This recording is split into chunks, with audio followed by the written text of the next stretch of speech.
Ya conocimos cuáles fueron los híbridos que sobresalieron en esta última campaña de maíz. Ahora conozcamos cuáles fueron las plagas más importantes que afectaron obviamente en los rendimientos y cuáles son las alternativas que propone la Estación Experimental Agroindustrial Luis Colombres para su control.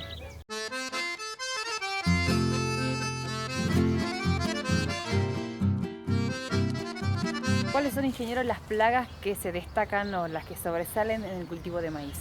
Bueno, esta última campaña hubo gran incidencia de un complejo de plagas que muchas veces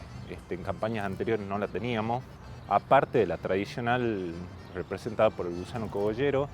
esta campaña también tuvimos muchos ataques de chinche en la etapa inicial del cultivo y después, bueno, aparecieron muchos problemas con enfermedades, básicamente espiroplasma, que son transmitidas por una chicharrita, que es el vector, el único vector que transmite dicha enfermedad, digamos, que en muchos casos es una enfermedad muy difícil de identificar, digamos, porque se confunde con muchos síntomas, pero que en algunos casos llevó a importantes pérdidas en los rendimientos del maíz. Referido a Spodoptera, es que en las últimas campañas hay un avance de esta plaga sobre maíces con evento. Básicamente en esta última campaña vimos ya importantes problemas con Spodoptera en los maíces BT Triple Pro, que requirieron aplicaciones para su control y por lo menos los datos que tenemos que las aplicaciones esas sí dieron un beneficio después económico en lo que fue el rendimiento del cultivo. Años anteriores, si bien teníamos presencia, digamos, de Spodoptera en tipos de maíces, pero con las aplicaciones no veíamos esa respuesta significativa en lo que son los rendimientos, que esta última campaña, debido a la presión de etapas muy tempranas del cultivo, digamos, y que continúan en etapas posteriores, se vio reflejada en incrementos importantes del rendimiento, incrementos hablando más o menos de un 30% o más del rinde, gracias al control, digamos, de la problemática. Es que un poco la recomendación para el productor es que para esta campaña que viene, si va a usar materiales con evento BT, primero y principal, digamos, la adopción de los refugios, que es la práctica o la base en cuanto al manejo, y después el productor tiene que concentrar en hacer monitoreo, no solamente en el maíz refugio, sino también en el maíz BT, para de esa forma, digamos, detectar de manera temprana la ocurrencia de la plaga y tomar, en caso de que lo amerite, la medida para su control. Bien. Otra de las plagas que ocurrieron esta campaña fue chinche de los cuernitos. Es una plaga muy importante en el maíz, sobre todo en etapas iniciales. La ocurrencia de esta plaga fue producto, digamos, que la campaña pasada tuvimos un octubre muy lluvioso, lo que determinó que haya un puente verde importante para el desarrollo de las primeras generaciones de esta plaga, llámese maleza o en muchos casos lotes con cultivos invernales como el trigo, el garbanzo, que no se cosecharon. Entonces eso ofreció, digamos, un refugio muy importante para esta plaga. Después esa plaga fue a afectar lo que fue la implantación del maíz. Es una plaga que hay que tener muy a raya, digamos, ahí cuando el maíz está emergiendo, se está implantando, porque al picar la plantita de maíz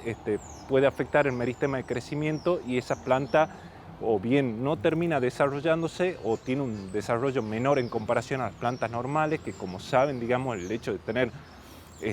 plantas de pareja en el maíz también tiene un impacto importante en el rendimiento. Y para terminar, digamos, también la otra plaga que fue bastante recurrente esta campaña fue la chicharrita del maíz, Dalbulus maidis, que es una chicharrita que básicamente el daño que produce es la transmisión de una enfermedad causada por un espiroplasma.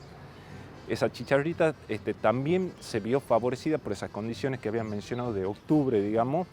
que hace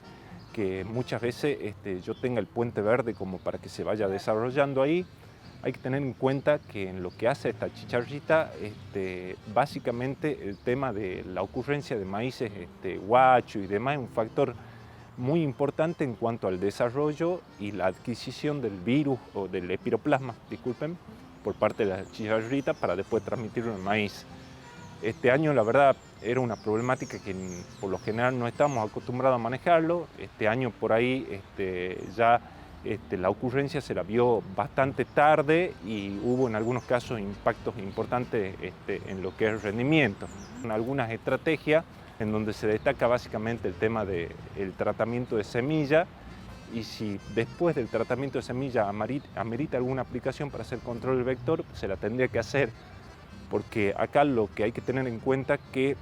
cuando la transmisión del espiroplasma se da en la primera etapa del cultivo, esa planta sí se ve afectada, digamos, en cuanto a su producción final. Por ahí ya en infecciones ocurridas más tardías, en etapas vegetativas más avanzadas, por ahí la manifestación de la enfermedad no lleva a que la planta tenga pérdidas significativas en cuanto a sus rindes.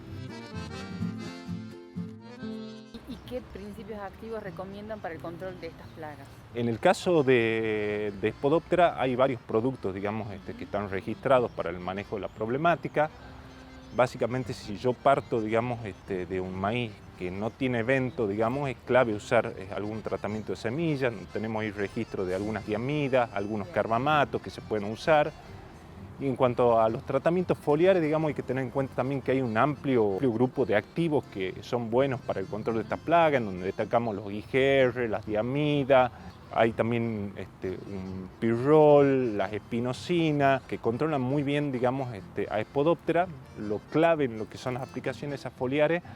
es realizarla en el momento oportuno, o sea, que no se pase el daño de la plaga, porque cuando se pasa el daño de la plaga, la oruga esta ya está protegida en el cogollo y es muy difícil llegar. Después, en lo que es chinche, digamos, es importante el monitoreo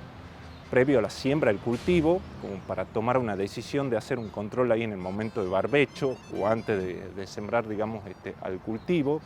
La otra medida, digamos, también muy importante, en caso de situaciones donde veamos presión de chincha, el uso de algún terápico de semilla. Básicamente ahí los que están funcionando son los neonicotinoides, que van a permitir una protección inicial contra la chinche. Hay situaciones de mucha presión, digamos, de mucha ocurrencia de esta chinche, en donde por ahí lo que se hace es trato la semilla con un terápico de semilla que sea efectivo para la chinche, y en el momento en el que está emergiendo, digamos, el cultivo, lo ayudo con alguna aplicación foliar como para bajar población y no tener incidencia, digamos, en lo que es el cultivo. Ahora ya pasando a lo que es la chicharrita, Dalbulus, básicamente el problema es que no hay registro de terápicos para el control de este problema. En lo que hay de información de Brasil, digamos, se establece el tema del uso de cura semillas, también dentro del grupo de los neonicotinoides, y después la aplicación de productos foliares, una vez pasado el efecto de cura semilla, en donde básicamente ahí el foco está hacer un buen control del vector hasta que el cultivo alcance un B4, un B5 aproximadamente, que tiene cierta importancia. Y ahí en lo que son insecticidas que hay registrado en Brasil para su uso, se encuentran algunos piretroides, alguna mezcla de piretroides con neonicotinoides, principalmente para el control de vector. Pero la base es arrancar con el tratamiento de semilla, digamos, como para evitar el ingreso de esta enfermedad ahí en esa etapa, digamos, inicial de la planta.